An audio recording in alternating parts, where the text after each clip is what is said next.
আসসালামু আলাইকুম ওয়া রাহমাতুল্লাহি ওয়া বারাকাতুহু। আজকের এই আয়োজন আস-সাবিল ইসলামী পাঠাগারের উদ্যোগে আজকের এই কাওয়ালি সন্ধ্যার অনুষ্ঠানটিকে আপনারা উপভোগ করছেন। আমি আপনাদেরকে দুইটি বিষয় বলতে চাই। এক নাম্বার বিষয় হলো যে ধরেন আপনার বাড়িতে একজন মেহমান গেছেন। কি গেছেন ভাই? মেহমান। তিনি গরুর গোশত খান না। কিসের গোশত খান না? গরুর গোশত। আপনি তার জন্য কি ব্যবস্থা করেন? মুরগি অথবা ডিম বা খাসি, তাই তো? এখন তাকে যদি খাওয়াই বন্ধ করে দেন, সেই মেহমানকে আর আসবে? কখনই আসবে। এটা আমাদের মানুষের একটা স্বভাব। আমি বলতে চাই যে আমাদের সমাজের বর্তমান যে অধঃপতন তৈরি হয়েছে, আমাদের যুব সমাজ যেভাবে নাস্তিকতা এবং ধ্বংসের দ্বার প্রান্তে গিয়ে পৌঁছেছে, আমাদের যুব সমাজ যেভাবে পশ্চিমা সংস্কৃতিকে নিজেদের করে নিয়েছে, আমাদের সমাজের যুব সমাজরা আজকে যেভাবে গুনার দিকে ছুটছে, এমন অশান্তিকর, অসুস্থ, অশ্লীল পরিবেশকে শান্ত করার জন্য আমাদের এই সমস্ত সুস্থ বিনোদনের একান্ত প্রয়োজন। আপনারা কি মনে করেন?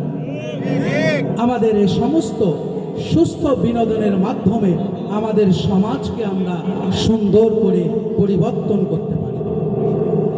আমি তাদেরকে হাতে আঙ্গুল দিয়ে এবং চোখে আঙ্গুল দিয়ে দেখাতে চাই যে কনসার্ট হয় বাদ্যযন্ত্র ছাড়া, সাংস্কৃতিক অনুষ্ঠান হয় বড় বড় ড্রাম সেট আর ঢোলের বাজনা ছাড়া। এবং এটি এমন একটি কনসার্ট যেখানে আমরা যে সমস্ত শব্দগুলো ব্যবহার করছি, আমরা যাকে নিয়ে গান বলছি, যাকে নিয়ে সঙ্গীত বলছি, যে সবটাকে সামনে রেখে সুন্দর সুন্দর সঙ্গীত উপস্থাপন করছি, এই প্রত্যেকটি সঙ্গীত আমাদের ইবাদতের সমতুল্য। আমরা কাকে নিয়ে সঙ্গীত বলছি? রসুলকে নিয়ে। কাকে নিয়ে সঙ্গীত বলছি? আল্লাহর রহমত নিয়ে। কাকে নিয়ে সঙ্গীত বলছি? আল্লাহর দেওয়া এই জমিন, আল্লাহর দেওয়া এই দেশকে নিয়ে। তো আমাদের সঙ্গীতও যদি আমরা গাই, সেটাও ইবাদত।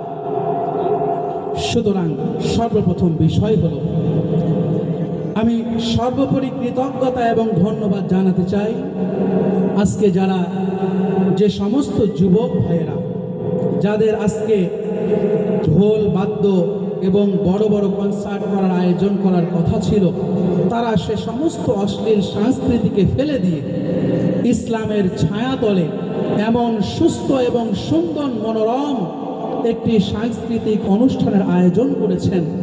আমি তাদেরকে আন্তরিকভাবে কৃতজ্ঞতা এবং মোবারকবাদ জানাই এবং দোয়া করি আল্লাহ পাক তাদের এই মেহনত, তাদের এই পথ চলা, এই পাঠাগারকে কিয়ামত পর্যন্ত জাতির কল্যাণে কবুল করে নিন বলে আমিন।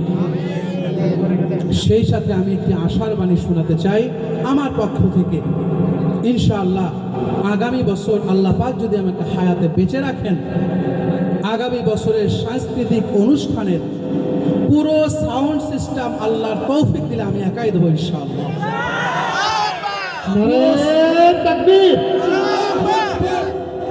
পুরো সাউন্ড সিস্টেমের যা খরচ হবে আল্লাহর তৌফিকে আমি ইনশাআল্লাহ বহন করব। কেননা সাংস্কৃতিক অনুষ্ঠানটা অনেক সুন্দর হয়েছে, আরও সুন্দর হতো যদি সাউন্ড সিস্টেমটা আরও সুন্দর করা যেত। 2 নাম্বার কথা হলো যে এই পাঠাগার আপনাদের গ্রামে আছে, আপনাদের এলাকায় আছে, শুধু নাম শুনলেন, দূরে থেকে দেখলেন, কিন্তু আমরা যদি সেই পাঠাগারে এগিয়ে না আসি, আমরা যদি সেই পাঠাগারে অংশীদারিত্ব না নেই, অংশগ্রহণ না করি, তাহলে এই পাঠাগার সামনে এগোতে গেলে অনেক হোঁচট খেতে পারে। তা আমি সবার কাছে উদাত্ত আহ্বান রাখবো যে আমরা সবাই, বিশেষ করে যুবক ভাইয়েরা যারা আছি, আমরা সবাই সদল বলে, সবান্ধবে এই পাঠাগারের অন্তর্ভুক্ত হব, সবাই সদস্য হয়ে যাব ইনশাআল্লাহ। এখানে পাঠাগারের সদস্য ফর্ম আছে কি?